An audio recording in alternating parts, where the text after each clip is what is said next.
engaged in an unprecedented taxing and spending spree on a one-party basis would also have to raise the debt ceiling on a one-party basis.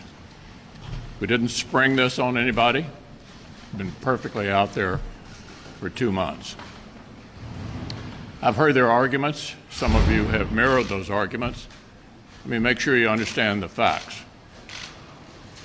The facts are that the majority party has had, in the past, in this situation, to raise the debt ceiling by themselves.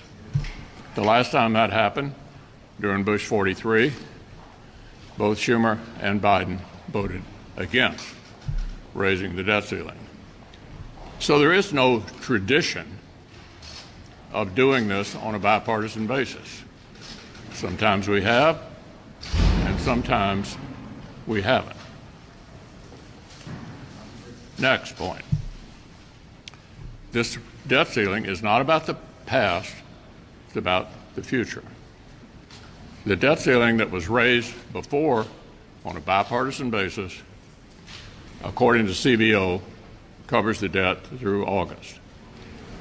So the debt ceiling they're going to have to raise on their own is about the future and not the past.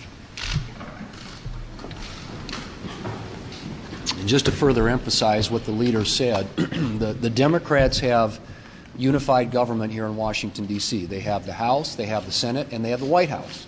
Now, they have the House and they have the Senate by essentially even margins. I mean, basically, for all intents and purposes, these margins in the House and Senate are dead even. In spite of that, the Democrats decided from the time they took power that they were going to drive this agenda, and they were going to do everything at 51 votes, one party. Even though they have the narrowest of margins, very narrowest of margins, they decided to do everything with one party control. They did that with the spending bill back in March, a $2 trillion spending bill, and they've decided now to do the largest expansion of government since the New Deal at 51 votes, and the largest tax increase in decades at 51 votes.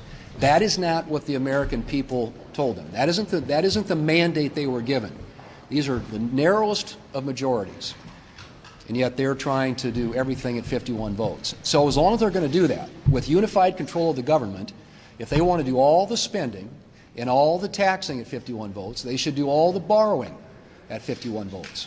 It's as simple as that. And there's no question about where Republicans are on this. As the leader pointed out, we've been saying, he was saying back in July, we sent a letter with 46 Republican senators on that letter saying we are not going to help you create the biggest expansion of government since the New Deal, $5 trillion in new spending. We are not going to help you pay for that by helping you raise the debt limit. It's been very clear from the outset, no questions.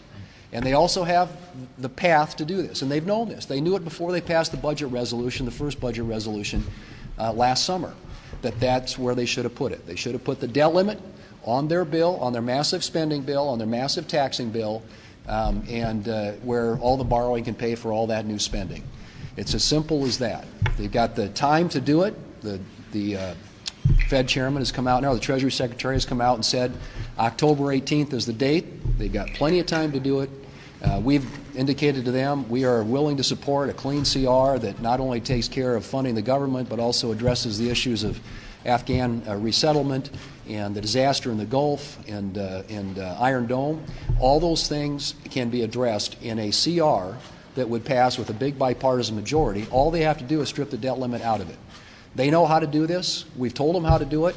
We have been telegraphing this since July in the form of a letter with 46 Republican senators signing it. This is a very clear issue about the future of this country. They came in here and decided they wanted to transform, they wanted to remake America, and they wanted to do it with 51 votes. If they're going to do that at 51 votes, they ought to borrow the money to do it. Well, the Democrats are on the march to big government socialism. This is blowout spending, which they are recommending and trying to pass this week. Every Republican is committed to defeating this bill because we know how much damage it will do to our economy and our nation. This spending is on a scale not seen before in our country. When you talk about $3.5 trillion, and there are estimates that it's way above that, you do the math, that's over $10,000 for every man, woman, and child in America. That's a really heavy lift. Now let's see how heavy of a lift it is. $3.5 trillion. This is their bill. 2,500 pages. If you take a look at $3.5 trillion price tag and you do the math, that's $1.4 billion for every page of this bill. And they want to pass it this week. How many Democrats do you think have read this? Think Nancy Pelosi's read it? Think Chuck Schumer's read it? Do you think Joe Biden, who is desperately begging Democrats to pass it, do you think he's read it? Do you think he knows what's in it?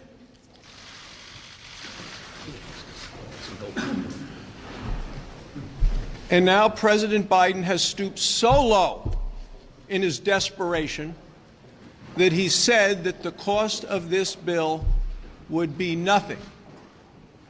He tweeted it would be zero.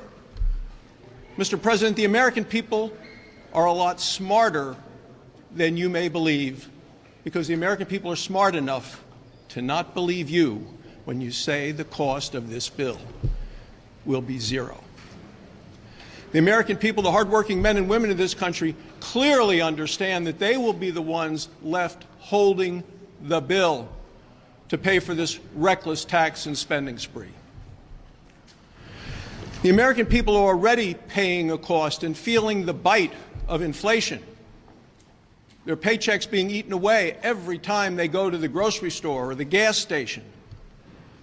And inside that bill, there's funding for an additional army of IRS agents to squeeze more taxpayer dollars out of hardworking Americans.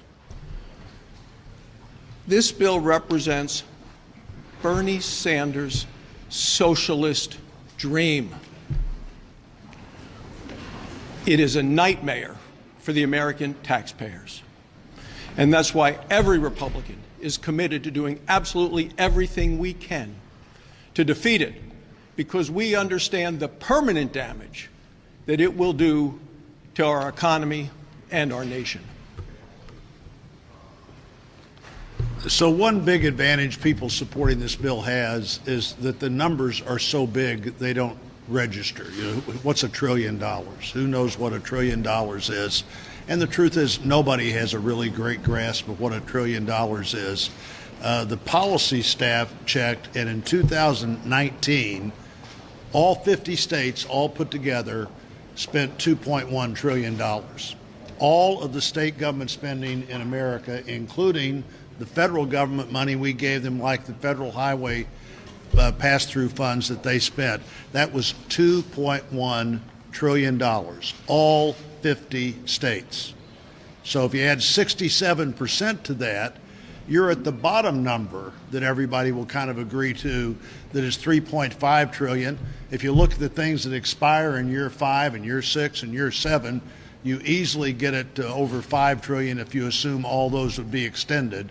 But maybe the real number to remember is all state government spending in America, from the biggest state to the smallest state, all put together, $2.1 trillion in 2019. Now we're talking about spending $3.5 trillion on programs that the federal government has never spent money on before.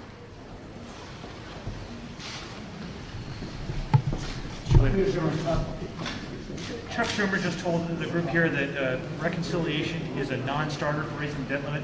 Would you entertain the idea of maybe negotiating a deal like you did helped in 2011?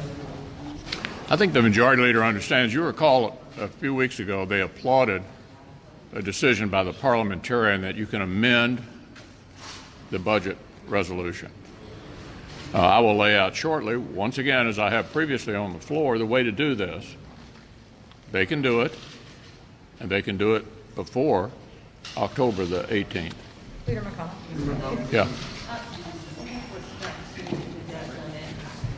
How concerned are you about Secretary Yellen's point today that the government's going to run out of money by the 18th?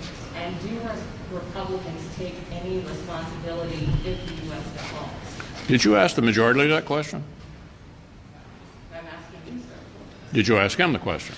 I'm asking you, sir. Yeah, that's the point. Of course the debt ceiling has to be raised. They have a way to do it. I gave them 2 months' notice, as we've all explained, why we chose not to participate in that this time. And I hope you ask him that question, because he has the responsibility, and trust me, he will do it. Leader Raised and McConnell. not Leader suspended. McConnell. Why raised and not suspended? I'm sorry? Why would you want it raised and not suspended? Why do I want to what? Why do you want the debt ceiling raised but not suspended? Well, America must never default. I made that point 2 months ago. Default is something we should never do. The only issue is, under the circumstances at the time, whose responsibility is it to raise the debt ceiling? Senator Schumer and now President Biden were in exactly the same position in reverse during the Bush years. They handed us the opportunity to raise the debt ceiling, one party only. Around here, almost everything comes around, and this is their opportunity to do the responsible thing.